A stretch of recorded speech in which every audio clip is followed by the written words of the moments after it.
Hello and welcome once again to GDPR 365. In this video I'm going to go through the Data Protection Officer section of the app. If I click into Data Protection Officer, the Data Protection Officer, also known as a DPO, is the person that you appoint to be in charge of your compliance program. They can be an external person or an internal person. And the first thing you need to determine is whether you need a DPO or not. You can do all of this system on GDPR 365 without a DPO, but in certain cases you do have to have a DPO. So when do you have to have a DPO? Well, if you are a public authority or body other than a court, you'd mark this and you have to have a DPO. So I'm just going to switch that off. If your core activities consist of regular systemic monitoring of data subjects on a large scale, so if you have CCTV cameras all over a city or something, you would need to have a DPO to manage that data and manage your organization. So you'd switch it on over here if you are. If your core activities consist of processing sensitive personal data on a large scale, so for example, if you're a medical practice that does x-rays or something and does analysis of people's health, you would need to be a DPO. You'd need to have a DPO.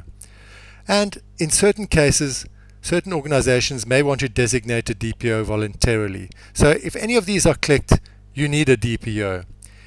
If you've decided not to appoint a DPO, what we take you to is a checklist, which basically you've got to say, I've completed this task. So though we have not designated a DPO, we have assigned our data protection tasks to various individuals.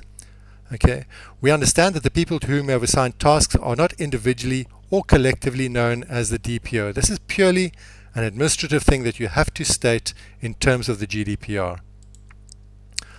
So that would be done on the DPO section. Obviously we've got some background here which you can read, and also if we look under reports, we've got a full DPO guide which is directly from the regulator, and you can click on that to view it as well, to give you more background information. So let's go back to the scenario where you do want a DPO. You would basically click here to go and update the details of your DPO and then complete this checklist. The checklist consists of a bit more detail which you can read through, and you're following specific articles of the GDPR in terms of your appointment of a data protection officer.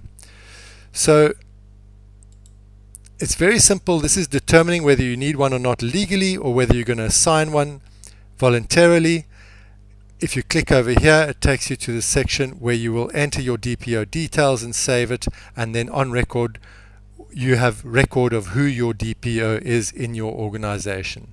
And there are lots of rights and responsibilities of a DPO which I suggest you read up about.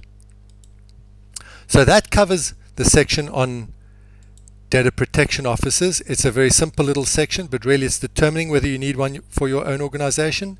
If you need to appoint one, you can do it internally or appoint an external DPO. Thank you for watching the video.